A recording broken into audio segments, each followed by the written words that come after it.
are. Let us know when we are live.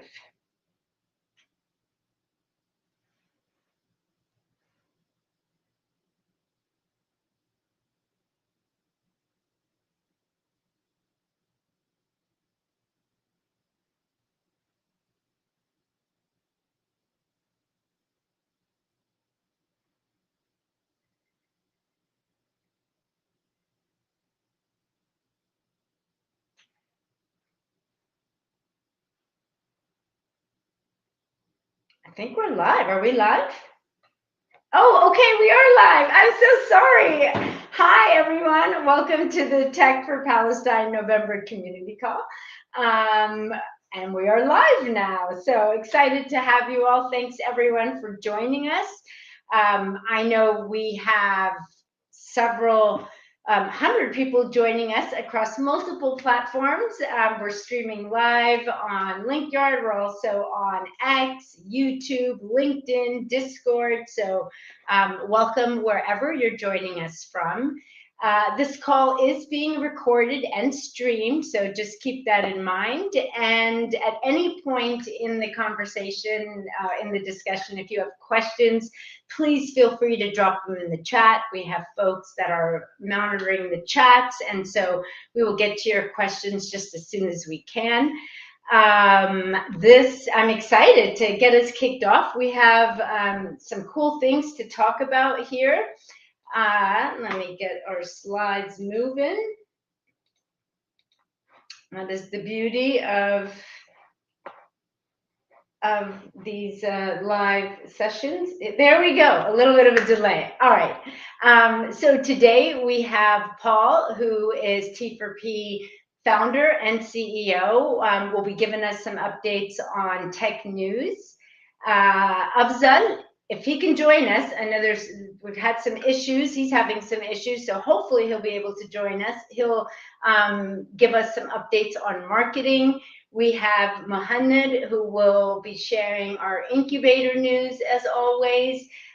Really excited to welcome Jad to the call from the Golden Shoe. So we'll get to spotlight all the cool things they're doing, and then I'll give a quick update on volunteering. That's our agenda, and I'm going to fast forward now.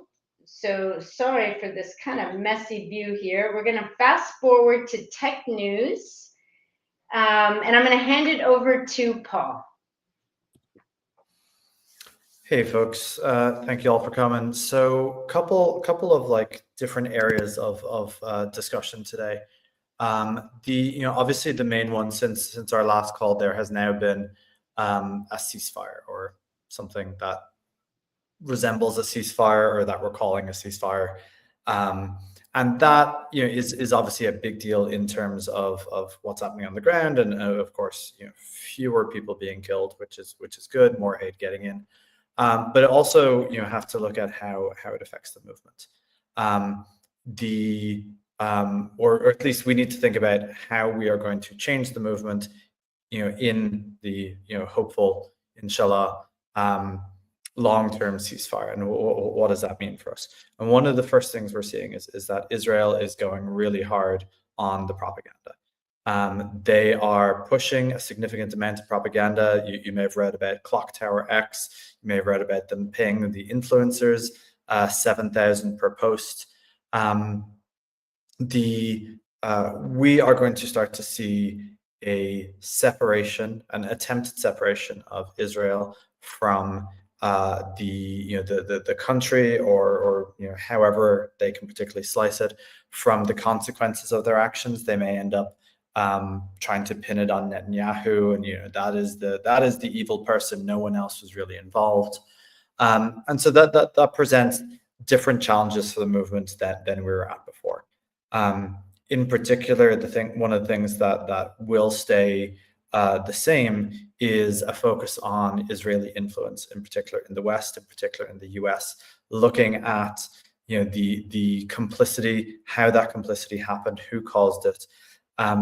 The narrative around how Israel has control within the US, around AIPAC, that sort of thing is becoming much more important than it was before, when we were previously just trying to convince people that there was a genocide. We, as a movement, did reach people, and there has been an enormous amount of shift in public sentiment around Israel. And all of that attention was focused on, can we get a ceasefire? Now that there is a ceasefire, the focus has to be on maintaining knowledge about Israeli influence in particular in the US, also in the UK, in other countries. It is still meaningfully important, Germany in particular. And if you're in countries where the narratives has shifted, like Belgium, Spain, Greece, Ireland, the focus now has to be on consolidating those wins, taking the boycott movement and pushing it to the next level, taking the amount that the countries are getting involved. So, for example, Spain has done a full embargo on Israeli weapons. That sort of thing has to be pushed to the next level, and in particular consolidated so that it can't be rolled back. So that's kind of the ceasefire things. And then let me give you some updates on the tech accountability campaigns. There are two accountability campaigns that we've been focusing on recently. One has been Sequoia, and the other was on Vercel. Vercel, as you might remember, the CEO, Guillermo Rauch, took a selfie with Netanyahu at a meeting that he attended with Netanyahu, ostensibly about AI. But so they recently had their conference. They had two major conferences: the Next.js conference and the Vercel Ship conference. Those were late October, one day after the other, in the same event. And a number of allies across the movement put together various different parts of a campaign against them. One thing that we saw was that a number of speakers dropped out. Hard to say whether this was our campaign or whether it was a general knowledge about what was happening or simply logistics. But we saw the schedule that we see now was significantly different from the schedule that we see on the website, with 5 or 6 different speakers being removed. Some partnerships with I think podcasters and stuff seem to either not have happened or at least take our name off your website, and hopefully that will lead to further changes as we start to develop this campaign. The other one that we're seeing, or the other part of that, was a truck by our partners at the Unity Lab, put a face of Netanyahu and Rauch. This is the actual that's the actual screenshot that the selfie that they took, and put it on a truck and put it outside their conference for the 2 days, and driving around the mission, showing off the complicity of Vercel. So the other campaign that's going on is against Sequoia, and that's been going on for quite some time. Again, lots of people across the movement are partners on this. This isn't purely coming from us. We previously saw things around that in the New York Times. We previously saw huge campaigns signed by I think 1,000 tech founders.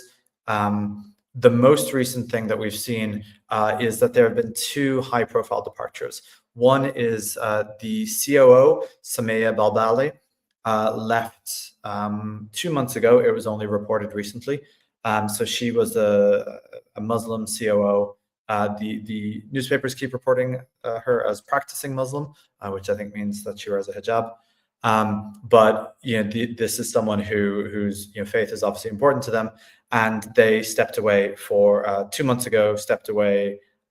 We are told, she's not really speaking publicly about it, but we are told it is because of Sequoia not changing around Sean Maguire. And this is something that we see often in the movement. People are working, choose to work inside a complicit place to try and make change, but fairly often those people learn that change is not really possible. Fair play for trying, doesn't always work.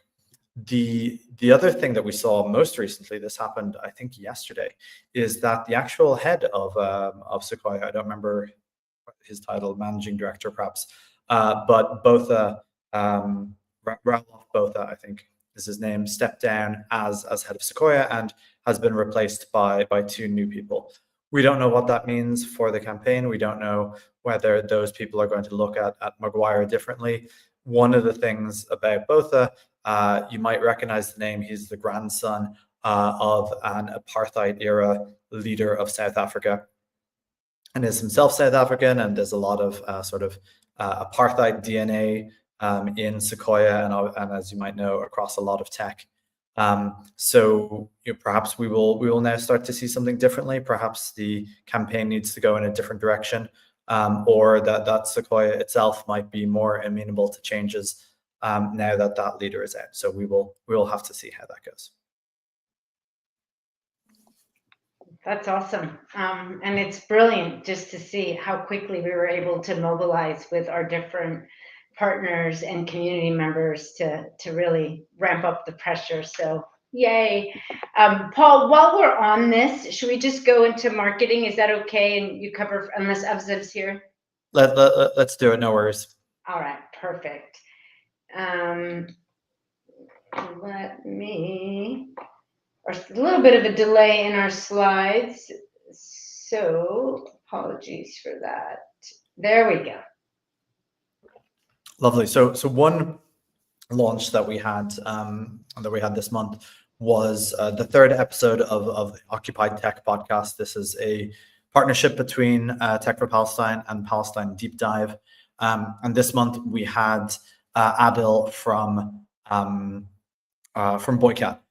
So this was a really good and fun conversation. Really interesting insights into boycotting, the way the movement is going, and as you probably know, Boycott is the official BDS boycotting app. It is something that has brought the movement to a great many more people, and has in particular allowed us to maximize the movement. There's a lot of us who really believe in, it is not enough to just have a certain number of targets, but in fact we want to remove any complicity from our lives, and this is one of the apps that is doing it most effectively. And Adil's discussions and insights into that I personally found really interesting.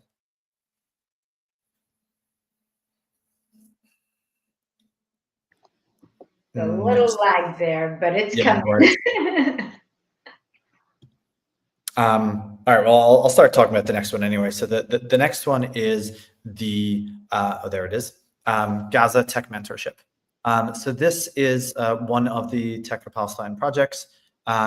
These are folks that are students based in Palestine who during the genocide, or based in Gaza, who during the genocide put together this program of mentorship to help final year students in their undergraduate projects. So this is something where final year computer science students have a final year project, sort of a team project. Many coders here might be familiar with that from their undergraduate courses if they did them. And these, for putting this together, they're looking for mentors.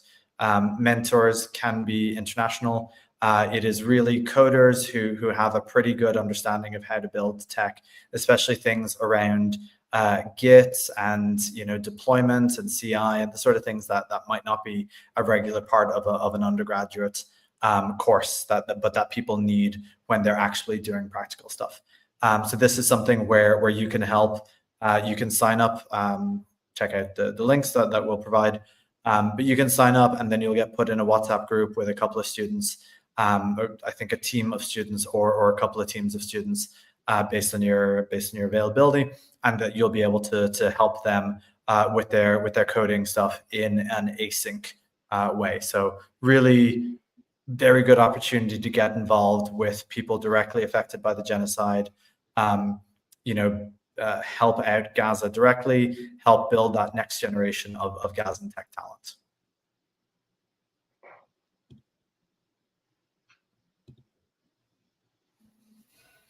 And the final thing, we'll move straight to it as the slide starts getting there.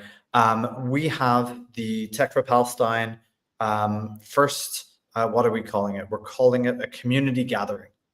So the first gathering of the community, it will have people from all across the community. It'll have project leaders. It'll have T4P staff. It'll have allies, and it'll have a bunch of people who are interested in learning more and helping out. It's going to be about 130 people, I think. It'll be in Palestine House in London. Fun fact, trying to wire money to Palestine House is quite a challenge because banks are not as smart as they think they are, or they're doing it deliberately and complicitly, and it's hard to tell which is which. This is unfortunately sold out, so if you're thinking of buying a ticket, there are no tickets left, and obviously you can't show up on the door. But this is very exciting for us. Ability to really bring the community together in person. We've had some smaller gatherings in various cities, some meetups, but this is our first sort of like large scale.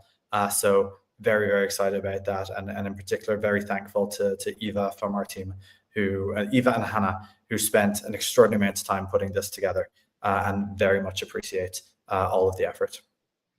Yeah, this is super exciting. I can't make it, and I'm a little bit jealous of everyone that's going to be there, but super exciting. And yeah, lots of help too. I mean, Eva and Hannah have done a ton, lots of help behind the scenes from so many. So thank everyone that's been involved in this. Thank you, Paul. So with that, there we go. So it takes a little bit for the slides to catch up, but I am moving them, I promise. With that, we're going to turn it over to Mohammed to give us some tech incubator updates. Awesome. Thank you, Azza. Happy to be with you, everyone, this month. We are, as usual, explaining a bit about the incubator in the beginning.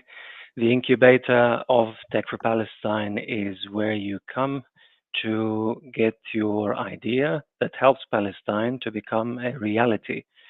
And this is where you can get guidance, mentorship.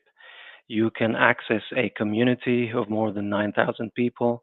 This is where you have the option or the possibility of going into office hours that run 6 times a week.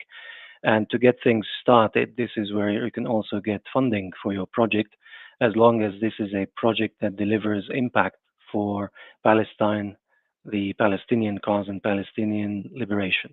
So that's what we do in the incubator. In this month's edition, we have, I think the correct number in my mind was 5. Yes, that's 5 projects that have just been accepted into the incubator. And I think the BDS category is probably our most prominent category in terms of projects. We have, I would say, 4 of the 5 projects are BDS projects this month. We start with Boycott Company / Sources. This is a project that is about building a database for a BDS target organizations. Now, I think too soon, Azza. And it's to identify those businesses that are anti-Palestinian or pro-Zionist, and collect the evidence.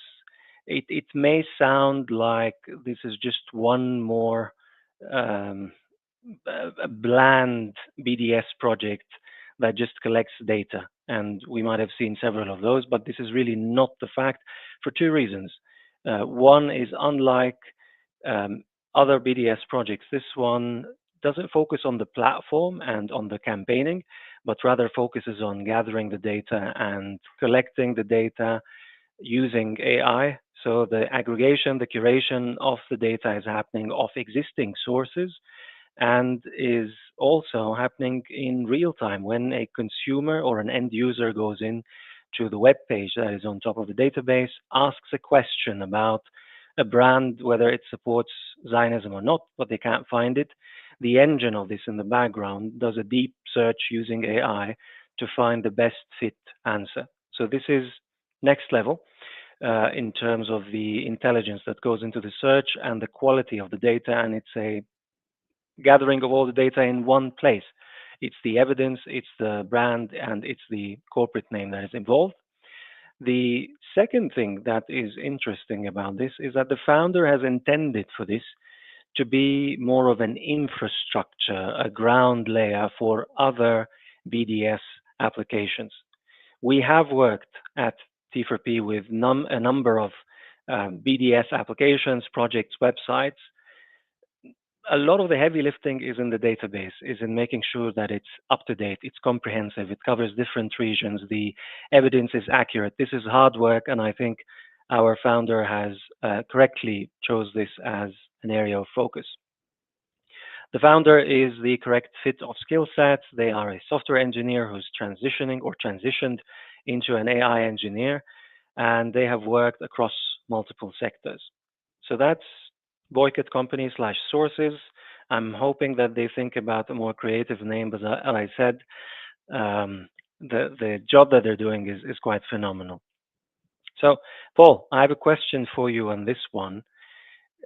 We see BDS as the biggest, fastest growing category, and different elements are coming together.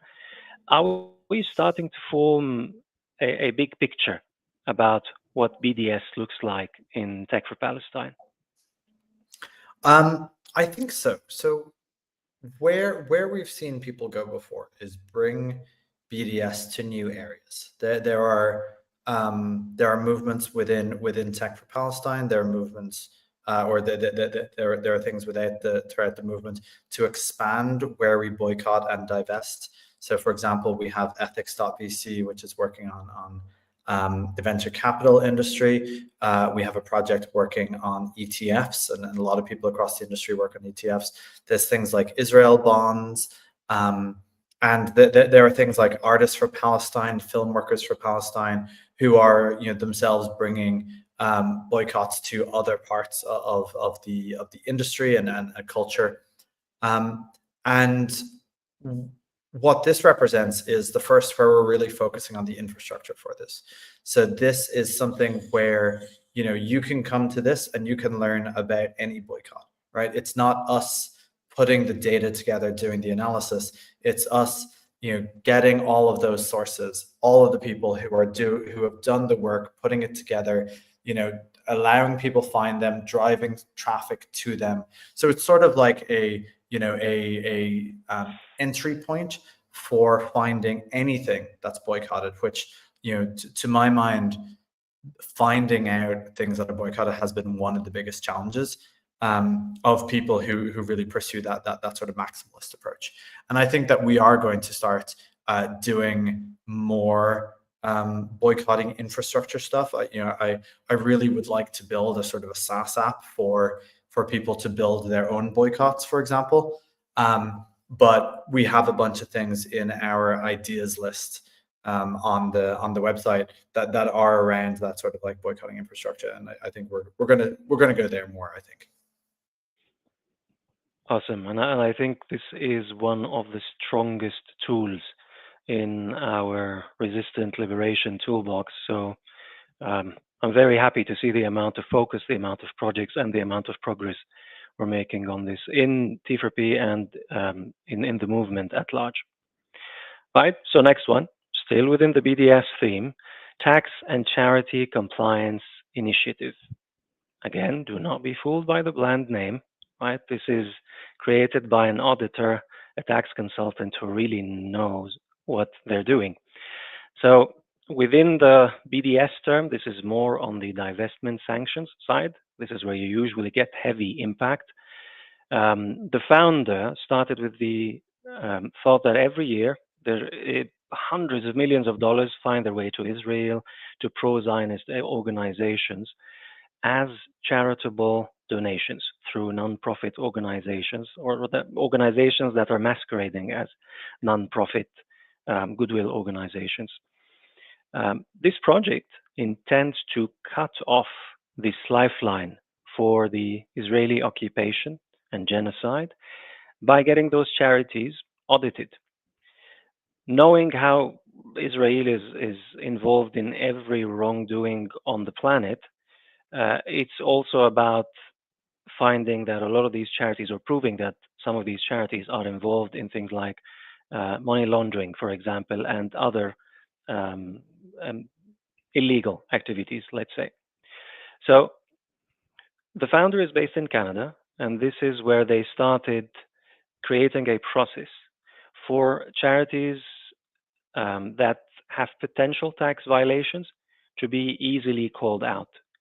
The process is simple enough for even non experts in tax law that they are able to implement this with a small amount of research. And this is where the scaling potential of this project exists. They have started this with Canada. There's a very famous case with the Jewish National Fund in Canada was audited, stopped because it was proven that it was funneling donations into violent settler organizations in Israel. And we are talking about hundreds of millions worth of such donations. So the core team that runs this project has experience in auditing, tax, has worked in venture capital. But the important thing, in my view, is that they've managed to train this group of non-experts, and we have already seen the results that they have filed reports for charity organizations, Zio-friendly charities, to be specific, that supply more than $200 million to Israel. So um, the scale that has been achieved within Canada is a first step for this project. And what they have their eye on next is expanding this into a repeatable success, a repeatable process in other countries within the EU, UK, Australia, and New Zealand. They believe that this can be easily adjusted and then people can be trained and this can be repeated on and on and on. Certainly, big impact, direct hit to Israeli settler violent organizations where a lot of this funding is being funneled. Speaking of New Zealand, this is where the founder of our next project is from. So, Namla, which actually means ant in Arabic, uh, the reason the project is named this way is because the ant symbolizes how small collective actions can create monumental change. The founder believes that finance should serve humanity, not the other way around. I couldn't agree more. And they have created this, or at least this concept for this amazing website slash application that combines the three dimensions that we see on the screen that supports more ethical consumer decisions. One is ESG, the other one is halal finance decisions for Muslims, and then ESG for the wider audience. So, starting with the Muslim audience of this application, it helps calculating zakah. Zakah is the compulsory annual charity that Muslims have to pay, eligible Muslims have to pay, essentially ones who have covered their basic needs and are able to collect wealth. Uh, the calculation of zakah can be cumbersome. It includes a lot of calculations, especially if you own multiple types of assets, money in the bank, investment in stocks, and so on. So the application helps with this calculation. Um, to think a bit more about the impact of zakah and why this is a helpful application and aligns with the other two verticals, I think the impact of zakah is summed up with a statement that I really like that says a poor person never goes hungry unless a rich person withholds. And this is really at the center of, um, or similarly, unethical businesses will also not flourish unless we buy from them. Unethical businesses, whether they are mistreating their workers or they are supporting genocide and they are supporting occupation, it's different faces of the same coin. These are unethical businesses that should be called out, and we should be able to easily make ethical decisions about our purchases. And this is why Nemla also provides you with a receipt scanner.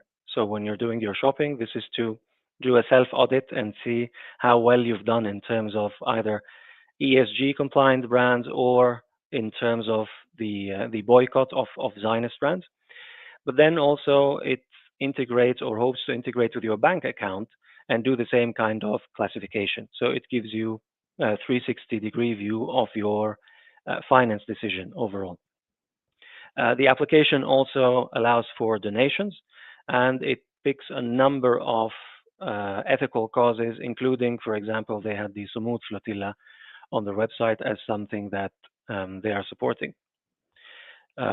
Something to keep in mind is all of our projects that we're talking about today can be interacted with directly. You can talk to the project leaders as part of our Discord channels, which the team is putting through our chat. Each project has its own channel. The project leaders are keeping track of your comments if there's any way you would like to collaborate or help. The fourth project for today is Connect Gaza. Connect Gaza is an initiative that turns goodwill into action, and it intends to help both students and professionals in Gaza develop and improve and grow professionally and improve their own livelihoods by accessing scholarships for the students, accessing better education, and for the professionals, being able to get access to jobs, better jobs, and grow at what they do and improve their skill sets. How this initiative does it is by connecting those students and professionals to mentors, to guides that help them if they're professionals into fine-tuning their LinkedIn profiles, sharpening their CVs, knowing how to network, introducing them to networks so that they can get easy access to jobs. Similarly, for students, it's to help them with getting the correct eligibility for scholarships, knowing which universities they can access, and so on. What is very unique about this project is that it is run or founded by someone in Gaza, a software engineer who believes or who is very passionate actually about empowerment. And this has been what she has been focusing on for the past few years. She has helped other Gazans herself, and now she wants to take this to the next level by moving it into an initiative that people from all over the world can participate in. So on this one, Paul, I have one question for you only. We've seen several initiatives like this, whether within Tech for Palestine or in our wider ecosystem. Mentors trying to help, ways of elevating people in Gaza in different ways in what they do. Do you think Connect Gaza has an edge because the founder is in Gaza? And the other side of the question is, do you think they should pivot towards partnerships in order to scale outside of Gaza? So Connect to Gaza is still at an early stage and figuring out where exactly the edge will be, and so I think a little early to be talking about partner conversations. But to your general kind of point here, like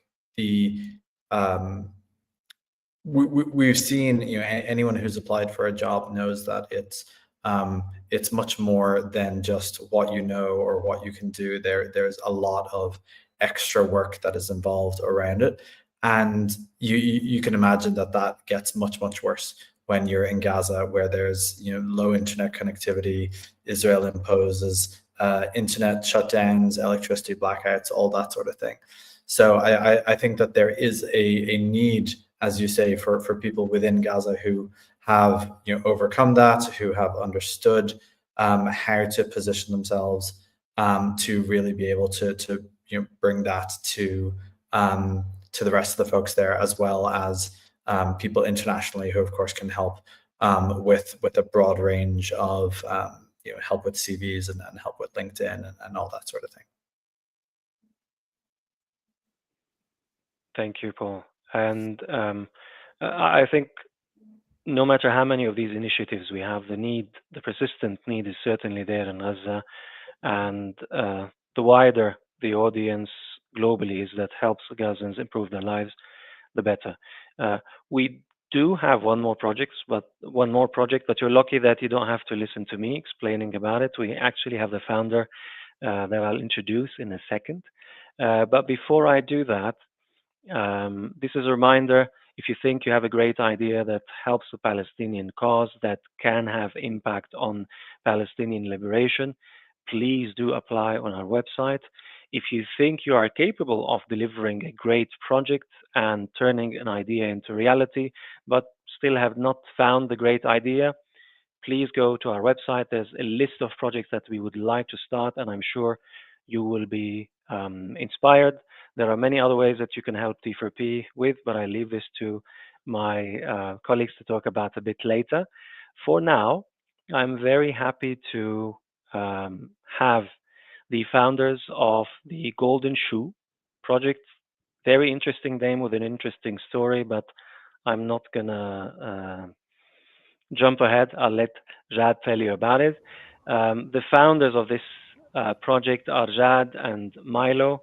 Both are New Yorkers. One is native. Jad has been in New York as a pro-Palestinian activist within New York, within DC as well. Milo has migrated to the US when they were 7, and this is how Jad and Milo met in Queens as part of the activism that they're both involved in. Happy day for New Yorkers, Jad, I guess. Yeah, congratulations. A couple of fun facts, maybe. One about the project. Jad and Milo started it from Jad's living room as they were thinking about which businesses they should support in their area. And a couple of fun facts about the founders. Jad was the kind of kid that stayed inside and drew maps while all other kids went outside to play. Jad, I don't think I know anyone who stays inside to draw maps. Milo won their class a pizza party for reading the most books in their 5th grade class. So we know who's the mastermind behind the solution. Without further ado, over to you, Jad. What do you want to tell us about the Golden Shoe? Thank you so much, Mohammed. I really appreciate you in the fine introduction and the readout of all the really awesome and cute facts we got on our back end of here. Yes, really great day in New York City today. Big win. We are really in like a high mood today, and it actually is serving as a really good energy for us. I'm here to talk about the Golden Shoe, and the Golden Shoe is a project that was started on the bet of just like what sources do we have here in New York as a grassroots operation that allows us to actually search which businesses in New York City would actually be safe to engage with or have ethical like sort of values that align with our values. And we started this project basically on a question. And it's just as far as we go, we are just a 2-person team here based in New York City. And we thought, how can we influence how we spend your money to support Palestine? So a lot of the projects that we tried to actually push through were actually based solely on community-driven and grassroots operations. We currently have multiple groups in New York City that have entire lists of these businesses to either support or to avoid. This is a project which is an interactive map that is sort of review-based that actually looks into how you can rate a business, grade a business, kind of like a review-based system similar to that of like Google Maps or Yelp. Right now, it is very new. It is very rudimentary, and we are still sort of working on that grading system. But we wanted to also sort of provide users a way of actually crowdsourcing that data and actually kind of spill out their experiences in there. And the best part is it's entirely anonymous, and we do not collect any users' data on this. We only look at the submissions in the back end and understand them and try to see if they would be valid on the map. That's the next one. Sorry. But our goal on the project is to basically increase the income, well-being, and support for businesses allied with or publicly supporting Palestinian rights to self-determination. That is our primary goal of this project. But we are also looking into sort of implementing a sort of BDS compliance methodology on our grading system, and sort of exploring methods on that one. But so far, we currently have engagement on our platform. We in the last 7 days alone, we've collected maybe 100 different unique users using the application and actually clicking on locations on the map. to basically gather any sort of details that they can. And they can also add reviews if they would like to for those current locations. Aside from that, sorry, I'm not really the best presenter, but I will try my best here, given the surge of nerves and energy over here. You're doing just fine. You're doing just fine. Yeah, and I'll say it's not easy when you're not controlling the slide. So if you have to give cues, do that. Thank you so much. Thank you. So we started on a kind of a single issue.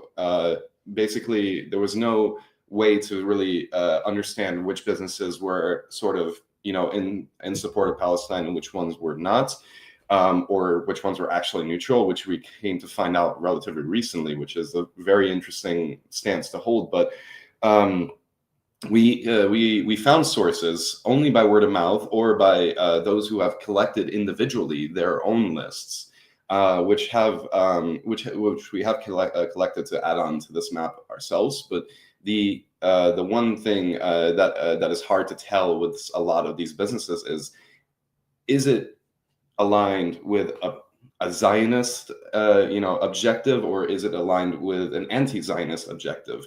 These questions are very crucial when trying to submit like a new business on the platform. And what we kind of came to find is that a lot of people had very, very different reasons to sort of add these to their own lists. And we're sort of trying to understand the scope of those reasons. Kind of like seeing how the solution would be for that, we decided maybe there's a way to sort of get that scope really, really compartmentalized and centralized into an on-the-go tool that can be supported through any device with an internet connection. Basically, anybody who would like to look at what location is near them, what alternatives would be to locations that they were originally seeking to shop at, but realized, the Zara, for example, did a photo shoot mocking the genocide in Gaza. And that's, you would do an alternative to a clothing shop that is a similar style to Zara. And, I guess in terms of other things, price tags, there have been many responses we have gotten, and we are currently assessing how we scope that. In terms of how to use the application, we have a kind of a nifty demo. I would show you myself, but I'm not sure of the sharing of that. But I invite you to go to thegoldenshoe.io to check it out. The way we usually add businesses to the map is by your word of mouth or your experience. So the way you would do it is that you would copy a link from Google Maps or search it manually, and it would populate an address. And you can verify that to make sure it's correct with the name and everything. On the next part, you look at what kind of business it is, the category. Is it a retail spot? Is it a restaurant? Is it a library? It could be a whole bunch of stuff. Cafe. Then we ask what suggested grade you would like to add. And in that, we put a brief definition for that, but you could look on the map for a more detailed definition on this, or the homepage. And you provide your reason for why you would, apply this grade to this business. And, in the case of this one, we added, somebody added Gaza Deli and Grill, which was recently on a New York Post article, basically trying to fearmonger that they are in support of Palestine, as somebody was apparently in fear of their life as they drove past it. Funny, but it actually garnered a lot of support for Gaza Deli and Grill, so we thought, let's add this into the map to sort of give them the support that and the favor and the patronship that they not only deserve, but as they exist in the city fabric that we all share. So once we get those submissions verified, they end up on the map, and you can check them out and also add reviews to those locations. Additional features, you can add a review, and it'll be the same contention. We try to verify by human verification. There's a very rudimentary math equation in there to try to help out with that. I am looking to formulate a reCAPTCHA to sort of like create a better way of verifying if you're human. But this is basically a way you can look on the map and you would be able to see that location submitted once it's verified on the back end by our team. We have a couple of volunteers that are sort of helping us with the verification process, and we are trying to do it in a timely fashion because we have tons of submissions to go through. It's been a very really well engaged with app, and we'd like to extend that out to you and see how you feel about it. And would like to actually ask you a favor, is if you have time, up to 5 minutes maximum, like if you'd like to submit any feedback to us, this is a survey that we created that you can find in this QR code. We basically are asking, I think, probably 9 to 10 questions, pretty generic. And if you are based outside the US, that's okay too. Just put 5 dots in the zip code question. That's completely fine. But this is anonymous and entirely general questions that actually help us work on the grading system. So we would really appreciate your feedback on that. But yeah, that's our project. That's the golden shoe. Beautiful work. Thank you so much. When are you coming to other parts of the US and the world? Yalla. Indeed. We'd love to create different grounds to actually step foot in. We are very excited to grow as fast as possible here in New York. Once we are sure of how that's scoped and how we can scale up, yeah, we'd love to expand it further afield. All right, excellent. I think Mohammed was wanting to ask you that question. I beat you to it. Same Sorry. question, yeah. I was like, this Sorry. is awesome. I want it here. Thank you so much. And great job presenting. I was trying to keep up with you, but beautiful job. Thank you. Thanks so much for having me. Yeah, and please do take the survey. If you want to get involved, check out their channel. It's on our Discord with the watermelon sign. So look for them. Any project you're interested in, go check out their public channels and insert yourselves, please. I know the teams would appreciate the help. On that note, let's talk about volunteering, everyone's favorite subject. I love to share all the great projects or go after all the great projects that are coming up. There's also so many great projects. We've been, we're at like 80 now or something like that. It's amazing. And so if you have the time, you have the energy, if you're passionate about any of the projects we're doing, please volunteer with us. We absolutely can use your help. I'm going to highlight just a couple, but there are so many more on our website. We talked about the Gaza Tech membership. I won't spend more time on it, but this is definitely a big need for us. There are several hundred students we're trying to help. Find a Protest. So this is one of our longtime projects, doing a phenomenal job helping us scale up boycotts and just uniting a community around advocacy. So they're looking for a team lead to help guide the data team. The data team is really at the heart of Find a Protest. You'll also help with recruitment and help drive the platform to growth. This is about 4 hours a week, so not a very big lift, but it does need consistency and someone that's in it for the long term. You can find out more about about Find a Protest on our website. If you're interested, please do submit a volunteer request or message us. The next one I want to talk about is Tribe X. I see some chats in the different channels we have about Tribe X, and so they're looking for a customer manager to help manage B2B clients and those relationships. You'll be working very closely, developing and defining business requirements, getting inputs from their clients, and then working closely with the developers to build the project and mature the application to the next level. This is a great opportunity. If you've scaled things like this before, if you have that background, please do join us.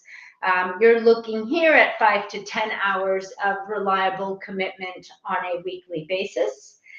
And then Tech for Palestine, we are still looking for some country leads. This one is a bit more involved, and so we appreciate it's going to take a little bit of time finding the right people that have the time to commit to this. It's about 10 to 15 hours a week, and we really are looking, we're looking right now at people on the East Coast and the West Coast to help us continue to build the movement and continue to strengthen our alliances with local organizations. We see the power in that, where we can partner very quickly with like Unity Labs or other organizations and go after really important efforts. And so this is a very strategic role for us in helping us mobilize, helping make sure our projects are getting the reach they need.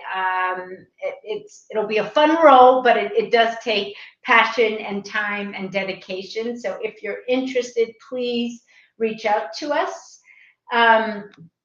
There are lots of ways, if those projects aren't right for you, or you don't quite see something on our website that looks like a great match for you, don't worry, just fill out the application. If you're interested, let us know what does, let us know a little bit about yourself, let us know your skills, let us know what a realistic time commitment is, and we will keep you in our database. And as soon as we see opportunities that we think align well with your interest, we'll message you.